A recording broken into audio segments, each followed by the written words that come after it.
কুরআন মধুর বাণী আমি যখনই শুনি আমার মন ভরে যায়।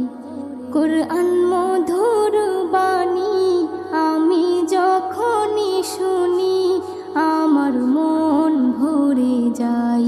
শোনো মুমিন মুসলমান, পড়ে দেখো না কুরআন, কত শান্তি পাওয়া যায়। কুরআন